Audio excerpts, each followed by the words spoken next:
உங்களுக்கு தொல்லியல் மேலையும் கட்டடக்கலை மேலையும் உங்களுக்கு ஆர்வம் இருந்தது, பழங்காலத்துல இருந்த கட்டடக்கலைகளை பத்தி நீங்க தெரிஞ்சுக்கணும் அப்படின்னு நீங்க நினைச்சீங்கன்னா தமிழ்நாட்டுல நீங்க போக வேண்டிய முக்கியமான 3 இடம் இதுதான். Hi, I am professor Balu, historian and archaeology researcher. History பத்தின பல சுவாரஸ்யமான விஷயங்களை தெரிஞ்சுக்க இந்த சேனலை சப்ஸ்கிரைப் பண்ணுங்க. பழங்கால கட்டிடக்கலைகளை பத்தி நீங்க தெரிஞ்சுக்க நம்மளுக்கு இன்னைக்கு இருக்கக்கூடிய வாழும் சான்று அப்படின்னா அது பழங்கால கோயில்கள் தான். அப்படி நீங்க தமிழ்நாட்டில் போய் பார்க்க வேண்டிய முக்கியமான 3 கோயில்கள்ல முதல் இடத்துல இருக்கிறது எல்லாருக்குமே தெரிஞ்ச தஞ்சை பிரகதீஸ்வரர் கோயில், பெரிய கோயில்னு சொல்லுவாங்க.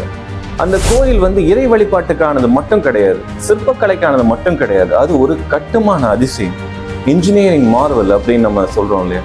அந்த மாதிரி அந்த கோயிலுடைய கட்டுமானமே ஒரு வித்தியாசமான அற்புதமான கட்டுமான தொழில்நுட்பத்தை மையமாக கொண்டது. அதுல இருக்க ஒவ்வொரு சின்ன சின்ன விஷயத்திலையும் அவங்க யூஸ் பண்ணியிருக்க அந்த அளவுகோல், மெஷர்மெண்ட் நிஜமாவே இது முடியல யாராலையுமே கற்பனை கூட பண்ணி பார்க்க முடியாத அளவுக்கு ஒன்றா இருக்கும். அந்த கோயிலுக்கு போறவங்க இதை கவனிக்க மறந்துடாதீங்க.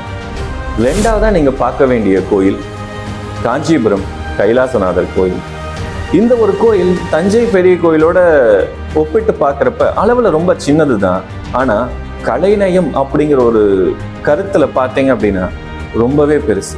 அந்த கோயில் இருக்கக்கூடிய ஒவ்வொரு சிற்பமும் ஒவ்வொரு அணுவும் அந்த அதிகாம பல்லவேஸ்வரர் பார்த்தீங்கன்னா அவ்வளோ கலைநயத்தோட செதுக்கியிருப்பார். அந்த சிற்பக்கலை மேலே ஆர்வம் இருக்கவங்களுக்கு இது ஒரு களஞ்சியம் அப்படின்னே சொல்லலாம்.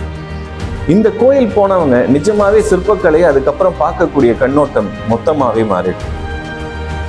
3வதா நீங்க போக வேண்டிய கோயில் தாராசுரம் ஐராவதீஸ்வரர் கோயில். இந்த ஒரு கோயில் மற்ற கோயில்கள்ல இருந்து ரொம்பவே மாறுபட்ட ஒரு கோயில் தான். ஒரு கட்டடக்கலை தொழில்நுட்பம், கலை, காவியம், கதை இந்த மாதிரி இருக்கக்கூடிய மாறுபட்ட தகவல்களுடைய ஒரு கூட்டமைப்பா தான் இந்த ஒரு கோயில் இருக்கும். இந்த கோயிலுக்கு போனவங்க அங்க இருக்க ஒவ்வொரு சின்ன சின்ன விஷயத்திலையும் தன்னுடைய சிந்தனையை எப்படி ஒரு அரசன் மக்கள் கிட்ட வெளிப்படுத்த முயற்சி பண்ணியிருக்கான் அப்படிங்கறது ரொம்ப நல்லாவே உங்களால தெரிஞ்சுக்க முடியும். அதுல அரசியல் இருக்கு, தத்துவம் இருக்கு, காவியம் இருக்கு, கதை இருக்கு, வரலாறு இருக்கு.